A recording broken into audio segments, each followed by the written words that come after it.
I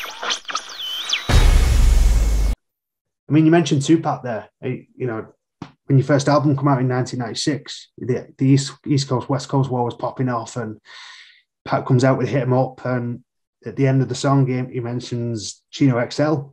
Of course, we know you you was featured on Chino XL's, was it Riot? The song Riot, was it? Mm-hmm. What was you thinking when Hit 'Em Up come out? I'm doomed. He's going to get me too. I'm like, fuck, I'm next. Sure. Yeah, I dodged that bullet.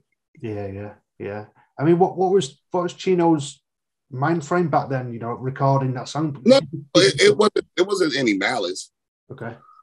We wrote that record together in the studio, line to line, like back to back, watching each other. Right. And I knew who Chino was. I knew he could rap dope. I was a fan of his talent. But I didn't know him at all. Sure. I don't even think I met him before that, actually. Rick Rubin asked me to do that song with Chino because Rick Rubin was considering signing me too, but I signed the Priority. So I chose a different label, and then he asked me as a favor to do that. And so, of course, you know, Rick Rubin had taken time out to build with me, and you know, he's a foundation of this hip hop shit. Sure. And so when we did the song, we just trying to outbar each other. We were going at it. I mean, honestly, he didn't know me.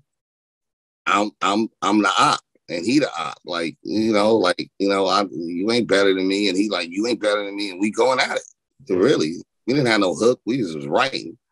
Honestly, we did the hook later after we was like, phew, damn, that was good. That was like a war of attrition. So it was dope. We earned each other's respect. But that line, when he said it, it wasn't malice. It was just an ill line.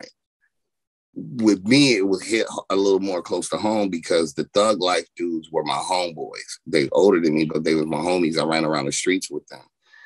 Even outside of that, Money B was one of the first artists from Digital Underground, was one of the first artists overall.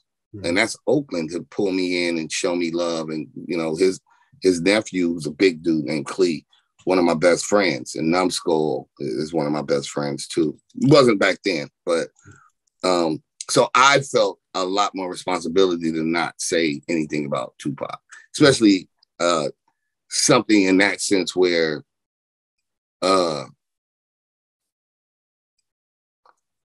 we don't know if it's true or not. Okay. Sure. And so, and even if it was true, I was just like, you know, for me, it's off limits. Mm-hmm. So when Chino did it, I was very, very hesitant, and I almost, you know, I was considering, honestly, I almost had considered like not doing the song. Wow. I was like that line. So I do remember saying like, man, I don't like that line. Yeah. I can't tell you what to write, but I don't like that. So, you know, just putting that disclaimer out, like, I don't like it. And so I never told anybody. I didn't tell Thug Life. I didn't tell Money B about the song that I recall. But maybe I did. Possibly I may have said, man, I did a song, it's dope, but instead of, you know, but I don't recall saying anything. But maybe that's probably how it went through the channels, because they were all, you know, that's, you know, Pop came from Digital Underground family. The Thug Life dudes were homie. So, you know, when Pop, you know, took shots at Chino, I'm like, fuck, okay, well, now he's really saving it for me. So by the time Makaveli came out, and then Xzibit's situation, because of the paparazzi shit. So I told them, I heard, I was in Atlanta, and some people had bootleg. They had versions of the Makaveli album. Pac wasn't dead yet still, sure, but the album was about to drop. And I remember I had a show in LA, and it was Kass. It was out in Kass, because it was Outkast, it was Outlawz, it was Ras Kass. It was a show. I was like, that was a crazy, you know, whatever. And Outlawz and Thug Life, well, I think Thug Life came up and just like, yo, you know, Pac went at Xzibit. I was like, man, and I hadn't heard. No, I heard the song. I heard Bomb first. But, you know, Pop, no, I hadn't heard it. They had some other bootlegs. Whatever. I had heard some of the songs. I hadn't heard the whole album. And so I bought the album, obviously, the first day it came out. And I'm just waiting for, my name. Because I hit a pound first, got something for that nigga the name, Paparazzi.